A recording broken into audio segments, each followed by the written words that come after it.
Salut, on regarde l'exemple 5.7.1. Dans cet exemple-là, on va avoir du rubidium qui va se désintégrer en strontium via le processus β-. On s'en fout un peu du processus parce qu'on n'a pas besoin dans ce problème-ci d'écrire l'équation de la désintégration nucléaire.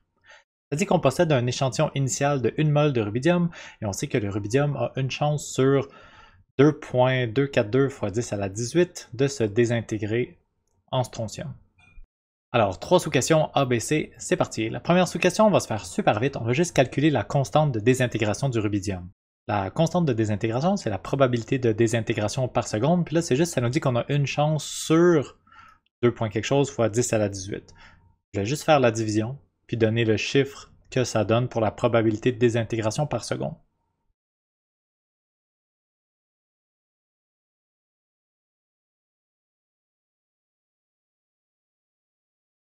Déjà fini, première étape de fait, on a notre lambda 4.46 fois 10 à la moins 19. C'est des secondes à la moyenne parce que c'est une probabilité qui n'est pas une unité par seconde, donc divisé par des secondes. Ensuite, prochaine étape, on veut calculer le temps nécessaire pour que 20% de notre échantillon initial de 1 mol se soit désintégré. Ensuite, on va vouloir exprimer cette réponse-là en années. Donc dans cette question-là, on s'intéresse vraiment à l'évolution dans le temps du nombre d'atomes de rubidium. Voici l'équation du nombre d'atomes de rubidium en fonction du temps.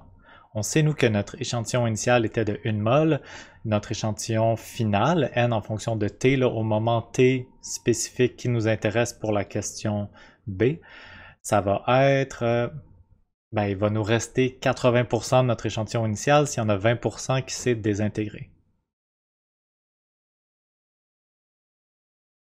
Là, je pourrais faire le calcul 0.8 fois 1 mol avec le nombre d'Avogadro pour calculer le nombre exact d'atomes qui me reste. Je n'ai pas vraiment besoin de faire ça. J'ai juste besoin de prendre 0.8 fois n0, de venir l'insérer dans mon équation ici. Les n0 vont se simplifier.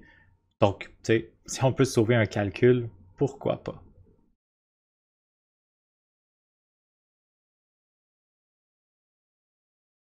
Et voilà, j'ai remplacé ça dans mon équation. Remarquez que j'ai écrit TB. Le B, c'est juste parce que je suis en train de faire la sous-question B. Fait qu'on est en train de s'intéresser à un temps spécifique, à un moment spécifique, TB. C'est ça que je vais vouloir isoler dans mon équation. À quel moment est-ce que le nombre d'atomes est égal à 80% de mon nombre d'atomes initial? Tout ce qui me reste à faire dans cette formule-là, c'est de simplifier N0, de remplacer lambda par la valeur connue qu'on a calculée au A, et de venir isoler TB. Donc il nous reste que de l'algèbre, on a déjà réussi le problème. On isole TB, c'est parti.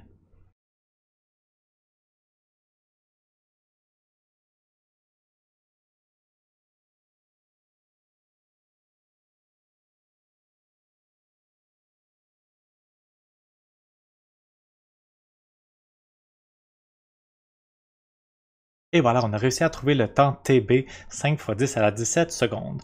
La seule petite chose qu'il nous reste à faire pour vraiment finir le problème, c'est que dans la question, on nous demande d'exprimer le temps en années. La raison pour ça, c'est que, tu sais, moi, honnêtement, là, personnellement, tu me dis 5 à la 17 secondes, ça représente à peu près combien d'années? J'ai aucune idée. Faut vraiment que je fasse la conversion pour avoir une représentation là, de qu'est-ce que ça représente comme intervalle de temps 10 à la 17 secondes. Fait qu'on va faire ça. Écoutez, c'est pas bien compliqué. Il faut juste comme faire la conversion. Là, il y a combien de secondes dans une année divisé par ça, puis on va avoir le nombre d'années. Comment j'aime faire? Je vais vous le montrer.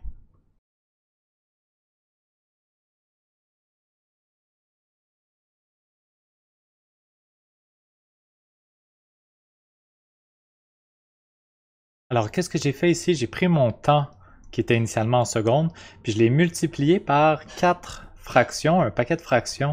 Toutes ces fractions-là valent 1. Pourquoi ça vaut 1? Parce que 1 minute puis 60 secondes, c'est la même chose. Fait que 1 minute divisé par 60 secondes, c'est une fraction qui vaut 1, mais ça me permet de venir changer mes unités. Regarde, j'ai des secondes en haut que j'annule avec les secondes en bas. Ensuite, 1 heure, ça correspond à 60 minutes, j'annule mes minutes. Une journée, c'est 24 heures, hop, hop. Et finalement, une année, c'est 365 jours. Ok, j'ai pas pris les années bissextiles, là, peu importe, 365 jours, ça va être correct pour nos calculs. Quand j'ai simplifié toutes mes unités, qu'est-ce qui me reste comme unité? Des années, c'est ça que je voulais. Fait que je vais prendre mon chiffre, je vais diviser ça par 60 fois 60, soit 24 fois 365, et ça va me donner ma réponse en années.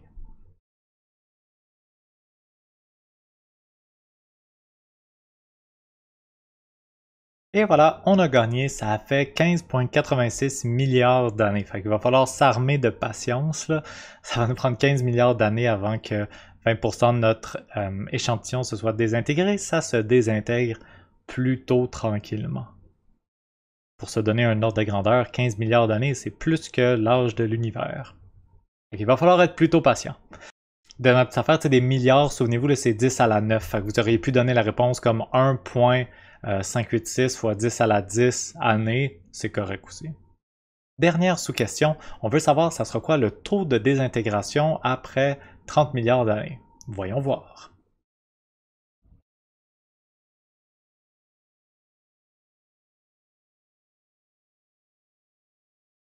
On commence avec l'équation générale pour l'évolution de R en fonction du temps. Il y a deux stratégies pour vrai qu'on pourrait utiliser. On pourrait commencer par calculer N en fonction du temps pour T égale 30 milliards d'années, trouver le N, puis ensuite faire R égale lambda fois N et trouver la réponse. Ou écrire directement R en fonction du temps, insérer la bonne valeur de temps, le bon N0 pour notre échantillon initial, le bon lambda, et tout simplement calculer R. Ça va nous donner la réponse à la question. Ce que je vais vouloir faire, c'est calculer R à un temps spécifique, le temps C qui est égal à 30 milliards d'années, en mettant le temps C qui est 30 milliards d'années dans mon équation. Là, le temps il est donné en années. Dans mon équation, il faut que ça soit en secondes parce que le lambda est en secondes à la moins 1. Il faut que les unités se simplifient pour que l'exposant n'ait pas d'unité et qu'on puisse faire notre calcul. Fait que je vais faire un petit peu le travail inverse de ce que j'avais fait en haut. Cette fois-là, je vais convertir les années en secondes. Fait que je vais multiplier par 60, 60, 24, 365 pour avoir mon temps en secondes. Je le mets dans l'équation, je remplace lambda et n0, je calcule ma réponse finale.